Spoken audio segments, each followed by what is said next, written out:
right now. My name is. My name is Max R Garcia. The R stands for Rodriguez. I was born in Amsterdam, Holland on the 28th of June 1924. That makes me 87 years young now, and in June of this year I will be 88. I lived and raised in Holland, in Amsterdam, until I was 11, when we moved to Antwerp, Belgium, where my father, his name was Eli or Elias Garcia. He was a diamond polisher. My mother was a typical housewife, because in those days that's all a woman could do practically. I had a younger sister who was born on the 24th of November 1926, and her name was Sephora, named after my grandmother on my father's side, whom I never knew. We lived in Amsterdam Zuid, which means south, and there's a district which was basically occupied by people who were in the diamond business as polishers, because the big factory was about 3 blocks away on the Tolstraat. I lived on the Saphirstraat. Went to school when I was 6, as typically warranted, and stayed at school until I was 11. Then, as I said, we went to Antwerp, and there I had to finish my middle school, because in those days, before World War II, everybody could go to work when he was 13 years old. One didn't have to wait. And so at 13 in Antwerp, I went and became an apprentice diamond polisher. Because in those days, as I keep repeating, in those days, a child didn't have much choice, because they usually wound up doing what their father was doing, because that was the easiest intro. And diamond polishers were not making any money to speak of, so there was no income for me to go on to high school and then on to college, because that was very, although paid for by the state, it was a very expensive experience for the parents, because Gesundheit. That was a joke. Okay, thanks. Don't sneeze anymore. And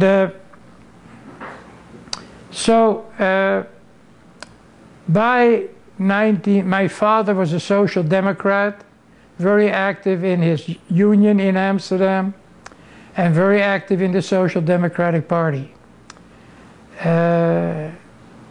He was not happy with what he saw on the east border of Holland and Germany, because by 1938 or before, a lot of German Jews began to leave Germany after the Nuremberg laws took effect.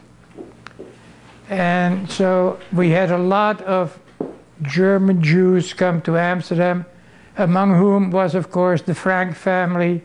Everybody has heard of Anne Frank. Anne Frank and her parents and friends, they all went in hiding in the place that Mr. Frank had organized, where he had his office and plant and distributing office. But we had no such fortunes.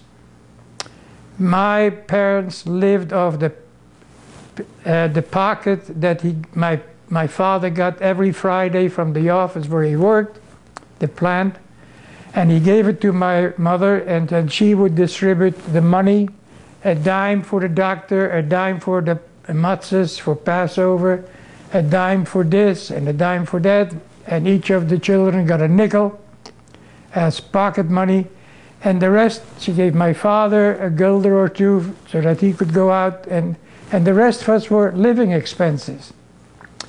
Living was very expensive, and my mother was in charge of the money. as most working, as most housewives were who had a working husband. Excuse me. Stop. A little water. So, Ready to roll. Go. okay. We're now in 1935. Keep looking here. Yeah, in 1935, and my parents, the depression was beginning to hit in Holland. And my father talked to my mother, and they decided to talk to my uncle, the brother of my mother, who ran a poultry store in the Jewish area of Amsterdam. And they thought if they were to start a poultry store where they lived, they might do reasonably well. They did, and my mother went to work there, and while my father was at the factory polishing diamonds. And I would, in Holland, or in Amsterdam I should say, in those days you had a 2-hour school break for lunchtime. You went to school from 8 o'clock till 12, and you went back to school at 2 o'clock and you worked till 4. And so I would come home and I would help, especially on Thursday and Fridays, because what is very important to understand, in those days, and I can say those days is all I can refer to, there were no refrigerators. There were refrigerators for the very rich, but they were basically ice boxes. They brought blocks of ice. And so my parents had to put an ice box into the store in order to save the chickens so that they wouldn't spoil. And I would come home on Thursday and Fridays from school, which was not far away, and I would help to cut up the chickens and clean them and then pack them and then deliver them to the housewives, who then would put them on the balconies in back of the apartments in a little box with a chicken wire over it so that the bugs couldn't get to it. And that was their cooling kind of cabinet. My mother had the same one in her place, in our place. And then in 35, my father suddenly, during the night, went to Antwerp, Belgium. All the furniture was loaded in the truck, and we got into the truck and off we went to Antwerp, which by automobile in those days was about at most 2.5 hour drive. And the roads were not anywhere near what they were today. They were all 2-laners and very light on traffic. And we first came to Antwerp. We lived near the airport, which was a horrible place. My mother was very unhappy. And when my father got a little bit established, he had already a job. We moved to another place, a little bit closer to town. And so then my father started making better money. And then we moved to an area where basically all the Dutch Jews were living, diamond polishers all. And then my mother, for the first time in her life, had actually a refrigerator. We had a bathroom with a shower. We had hot and cold water, which we didn't have in Amsterdam, because in Amsterdam, when once a week you went to the bathhouse, and then you changed clothes. You wore your clothes, underwear and everything for 7 days, and then you changed. Oh. Time. And so we now had on the second floor, my sister and I had separate bedrooms. Before that, we slept in a small room. She left on the left and I was on the right. And Mom did all the cooking. As I said, we had no hot water in Amsterdam. So when my mother needed hot water, she had to boil it. And when she did the dishes, she had to boil hot water in order to do the dishes. My mother was an excellent baker. She was the youngest in the family, the last girl born. She had I think 5 or 6 sisters and 2 brothers. One of the brothers, Philip, had the poultry store. Abraham was married, had 2 children, and turned out to be syphilis, and then it went to his head, and he was half Meshuggah. Who helped your mother in the kitchen? Anybody? What? Who helped your mother in the kitchen? Who what? Who helped your mother? Nobody. That's what I want to know. Nobody. Okay. There was no help in those days. When we went to Antwerp and my father was beginning to make good money, my mother had a helper at home. She didn't live there, but she came to the mountain and helped Mom do whatever she had to do, shopping or cooking or whatever. But my mother was always considered to have been the best baker of any of the sisters in the family. And so Mom would make the tarts and the cakes, and then my daughter, my sister, Sini, and I, we were allowed to lick the pans. And that's where I got interested. Later on, when I was liberated afterwards, I became interested in baking. So in Antwerp, life was reasonably good, but Father began to get worried because he saw what was happening in Germany, and he said there is going to be a war. I don't know when, but there will be a war. And by 38, he began to make plans to move back to Amsterdam because he believed that Germany or the Nazis would not go through Holland to get to France. They would do the same thing as World War II, World War I, and leave Holland out of it and go straight to Luxembourg, into Belgium, and then to France. Of course, he was not much of a general because the Germans didn't follow his plan. And no, that was a joke. And so I realized when I grew up that the reason we actually moved to Antwerp was that my father, when he had the poultry store, was not paying taxes. And so that's why we left in the middle of the night. And so in order to get back to Holland and to be accepted in, he would have to pay the back taxes, and he went to Holland and paid his back taxes, and they allowed him back in, and so we came back to Amsterdam in June of 1939.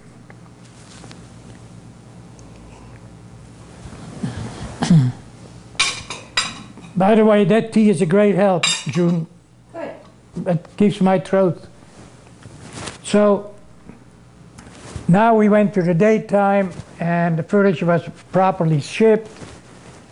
And Papa had found a place on the Graaf Florisstraat, which was on the other side of the river. Amsterdam is divided by a river, the Amstel. And that's where the name Amsterdam comes from. We lived in South, which was on the underside. When you lived on the other side of the river, you were in the east portion of Amsterdam. East was considered in those days to be a blue-collar area. Workers, workers, workers. A lot of communists in the east side. Very few communists in the south of Amsterdam. My father hated communists. He felt they were just as bad as the Nazis were in Germany. In fact, before we left for Antwerp, he had me read a book which was written by a guy named Troelstra, T-R-O-E-L-S-T-R-A, Troelstra, who was a representative of the Social Democratic Party in Parliament. And he let me read a book that he had written about the Dutch Social Democratic Party.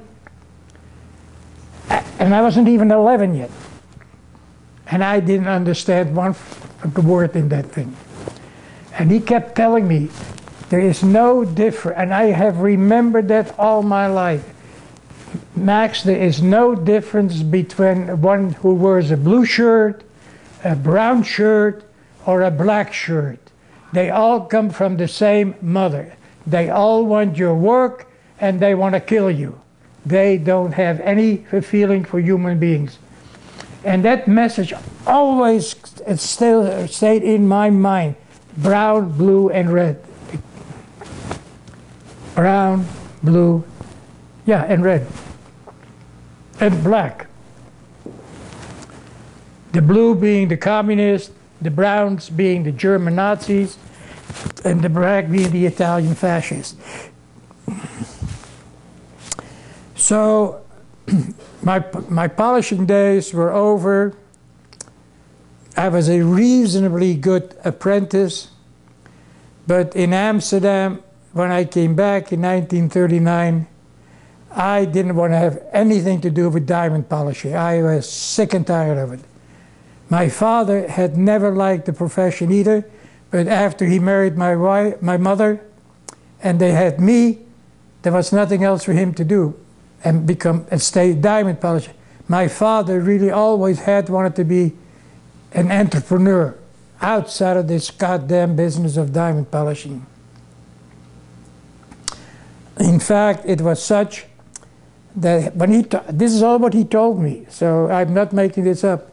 My father told me when he was a teenager, he told my father he wanted to move to England. And my grandfather said, no, you first have to learn a trade. And the only trade you can learn is diamond polisher, because that's the only thing for Jews. So my father was forced to become a diamond polisher, and then he met my mother, and that was the end of England. However, he never could let go of that idea. And when I was a youngster, he would bring home English newspapers that he found in the restaurants or an English magazine, and he would try to teach me English. And I hated it. I mean, you know, all I knew was Dutch, the only language. We spoke no Yiddish at home. There was no Yiddish in Amsterdam. Many people think there was, but there was none.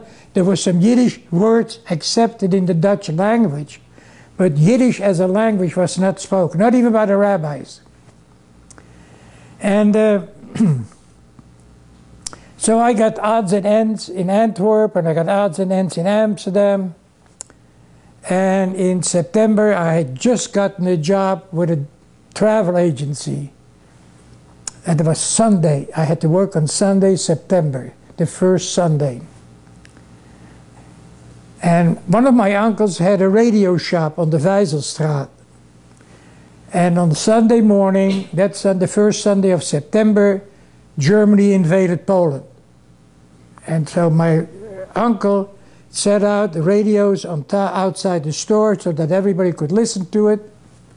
And the people were just all surrounding and listening to all this. I was out there. I came back to the travel agency, and my boss said, Max, I'm sorry to tell you, I have no job for you anymore because nobody's going to travel after this.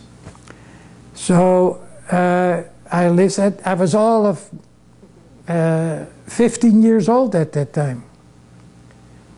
So I came home, and everybody, my father was upset, my mother, you know. By the way, we had no radios. You had a box hanging on the wall, and you paid money in monthly to the radio people who send it out, and you had 4 stations, and that was it. You click, click, click, and you had 4 different days. My mother and father loved on Saturday opera. I, on Saturday afternoon, loved jazz from America. No mucks, you can't have jazz. Opera is on, and so I had to listen to the opera. I hated it. And now I am an avid opera goer. I got every goddamn DVD practically. So, we had, in 1939, we had a normal life. My sister, when she turned 13, she went to work in a ladies' clothing store. Not a store, but where they made garments and things like that. They called it, and I don't know what you call it here, but it was a facility. And so she worked there. I was an apprentice seamstress and that sort of thing. My mother had also been working in a seamstress shop. Yeah, I know, a seamstress shop, and that was right across from where my uncle had the poultry store, on the Jodenbreestraat, and that translates into English as the Jewish wide street. Bree is wide, Joden is Jewish, Jodenbreestraat, straat is street. Good.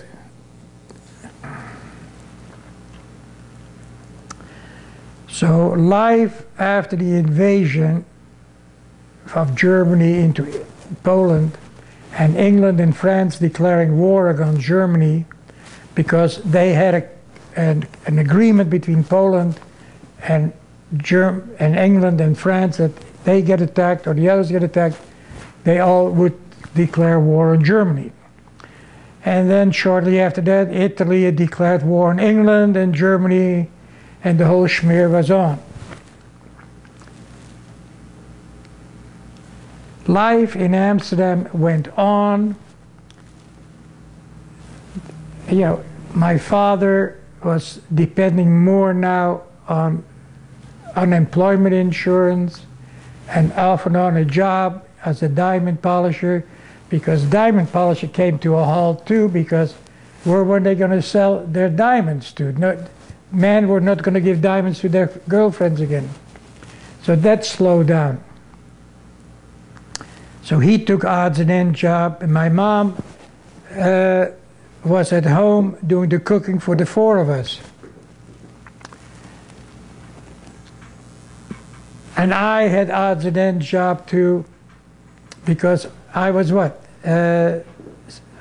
16, I was 15 in 39, and then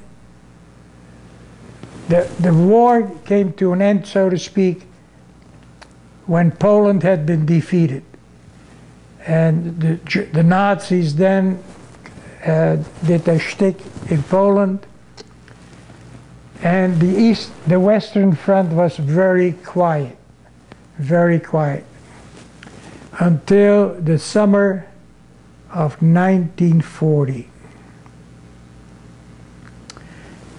On the 10th of May of 1940, Germany attacked Norway, Denmark, Holland, Belgium, and Luxembourg.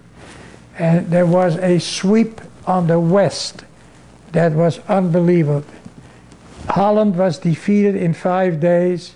Norway was taken over a few days later, so was Denmark. Sweden was not attacked, and Finland was not attacked. And everything came to a standstill, because in Holland my father was a warden, a nighttime warden, to make sure that all the houses had no light showing. So, and my mother didn't like that much because she was with the 2 kids. But my father said, it's my duty to do this. I'm Dutch and I'm not the Jew, I am Holland. We have lived here since 1622 in this country. I have my duties to perform. So he went out at night and would ring doors. Your lights are showing, your light is showing. And he had to stand there and make sure that the people close their curtains or turn off their lights.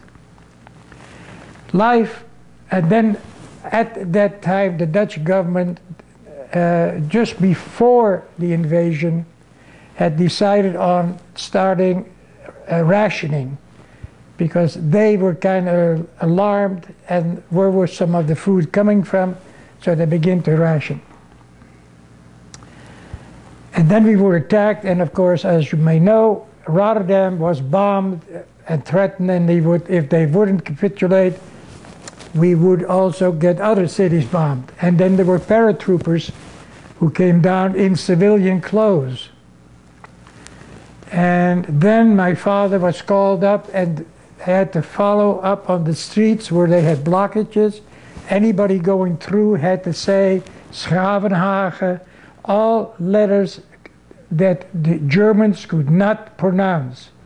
And the German Jews were scared to death. They didn't leave their houses because they couldn't pronounce those words. And they didn't want to be seen on the street and caught because they were no questions were asked. You can't say in a car or in a truck and you were taken away. And that was one of the duties my father had. Mother didn't like that, but he said, honey, we're at war. I got to do this. And so as I said, the war was over, and on the 15th of May, the German troops marched into Amsterdam on the 16th or 17th, I'm not sure the date, but I went to see on the Berlage Bridge the troops coming in, and my mother said, don't go there, they're going to hate us. You hate them. I don't know, we don't. I said, Mom, I got to see it. And I went to see it, and all the Nazis, the Dutch Nazis were now there in their black uniforms, and they were saying, Heil Hitler, Heil Hitler, Heil Hitler with their hands. And the next morning, we learned by the rumor mill, a lot of these people who had welcomed the Germans into Amsterdam were in the canals dead. They had been tossed in and forced to drown. Yeah, don't look at me surprised. There were a lot of the Dutch Nazis were in the canals, that the people who had saw them on the streets, they were proud of their black uniforms, and they were killed, murdered. Surprise. Huh? Surprised. Cut. Cut. Cut. Oh, cut. Amsterdam, before the war, was a red city. Communists, Social Democrats, and Catholic and Protestants. But the Social Democrats had a lot of influence in Amsterdam. So there was, what you might say, a little quick uprising among the Reds who saw the blacks, boom, and dumped them. Telephone?